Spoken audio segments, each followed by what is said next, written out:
You're listening to an archived Cabral Concept podcast. After listening to this show, check out the most up-to-date podcasts available at stephencabral.com/podcasts or search directly on iTunes.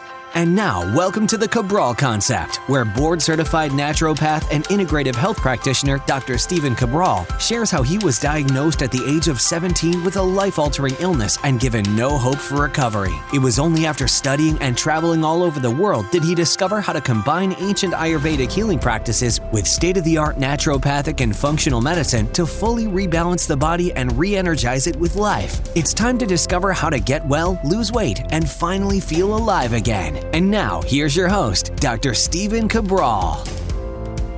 Today on this Total Wellness Tuesday, we're going to be tackling a topic called alopecia, or alopecia areata. Now, what we're going to do is we're actually going to break down what alopecia is. And so you might be dealing with it yourself, maybe a friend or family member is. But what we're really looking at is someone with alopecia is going to lose either facial hair. If it's a man, they'll lose chunks of hair for both men and women from the top of their scalp. They may even lose their body hair, or they could even lose their eyebrows as well. Now, this is a very devastating disease or dis-ease, we'll say, of the body when it's dealing with large amounts of stress. Keep in mind, I've worked with hundreds of people with alopecia, and every single time it comes down to some type of stress-based factor. So when you're looking at stress in the body and how it can express itself, for some people it comes out as lupus or MS or rheumatoid arthritis or whatever it might be, some type of autoimmune-based disease. We can look at alopecia as actually an autoimmune-based process. The actual body could be attacking the protein follicles or the hair follicles themselves. And when that happens, it can be difficult to get that hair to grow back. However, it can. Once the body has come back to a state of equilibrium, it's then able to then rejuvenate and rebuild, but not until the original stressor has been dealt with and then anything that's subsequently come along. So this is how I deal with it in my practice, and I've been very successful. Now, do keep in mind, the success or the ability to regrow that hair comes back after about 4 to 6 months. Now, this is fairly typical, and the reason why it's typical is just remember that the life cycle of the cells in your body aren't beginning to replicate until every few months. And so after that, you can start to get new, healthier cells coming back and rejuvenated into the body. Plus, it takes some time to calm the stress response and also rebuild the gut, which we're going to talk about in a minute.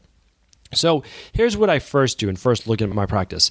I find out what stresses are going on in their life. And stressors typically come from 3 main areas. One is lifestyle.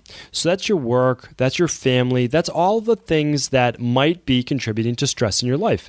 And is there anything major? I find a lot of times that alopecia comes on after some type of difficult relationship type event or breakup. It could be kids going off to college.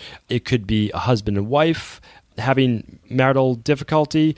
It might be, again, just a breakup with a boyfriend, girlfriend. But a lot of those things seem to be very powerful base stressors for the body. And many, many times I've seen that with alopecia. The other areas of stress could just be from deadlines at work, from travel, not a lot of sleep, anything that's a major stressor. That's been going on for quite a bit. And another factor, one that's more hidden, is GI-based issues. And that's what I'm going to talk about now. So GI-based issues have to do with potentially small intestinal bacterial overgrowth that could come from antibiotic use. It could come from birth control. It could come from drinking too much tap water with chlorine that wipes out a lot of the good bacteria in the gut. It can also be from yeast or candida-based overgrowth and buildup, and we've seen that correlated as well. It could come from H. pylori, or a weakening of the stomach digestion, which is allowing for more undigested protein to move through the stomach into the small intestines, which then putrefies and allows for other bacterial-based overgrowth and fermentation. So those are my big areas. The stress response, I'm going to do some type of cortisol, adrenal-based testing. I'm going to look at those cortisol levels, see what your stress response is at. Look at your DHEA to see how well the other half of your hormones are holding up. Then I'm also going to do an organic acids test. I'm going to look at what type of bacterial overgrowth, what type of fungal overgrowth do we actually have going on in the gut? And I'm going to look at your detox, how well your body's detoxing. That's all part of that organic acids test. We'll link those up in the show notes. Really, really important to look at and really important to have it done by someone who just knows what to look at, how to actually correlate your numbers then to your actual dis-ease. And again, not disease, but the dis-ease that your body is going through right now. All right. So we're looking at these underlying root causes. The last one I'm going to do is what's called a hair tissue mineral analysis. And I'm going to actually look at heavy metals. I want to see if you have high aluminum, high mercury. Those have also been correlated to skin-based issues like psoriasis, eczema, as well as alopecia.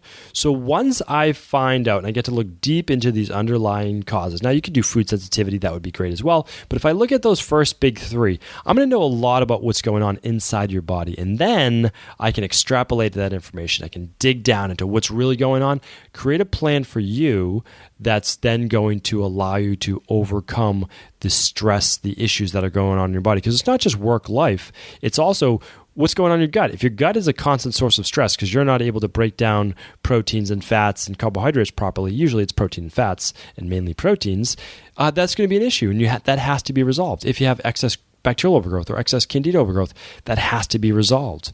And the last part that can also run rampant in the body is viruses like Epstein-Barr virus, Lyme, but those aren't as much correlated with alopecia that I've seen in my practice, at least. Now for others they could, but those other ones are. But again, viruses can be a hidden source of stress too. So balancing that immune system will certainly help, and same with clearing up that gut function.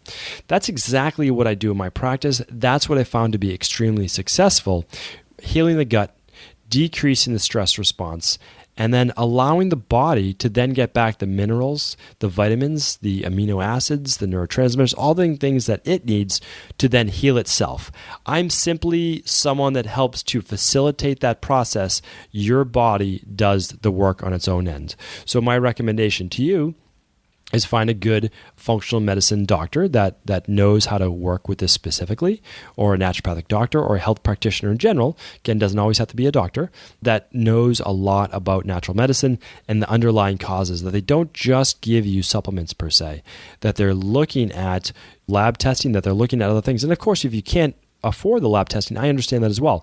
And then you can just use a supplement-based protocol that has been shown to work for many others in your same exact position.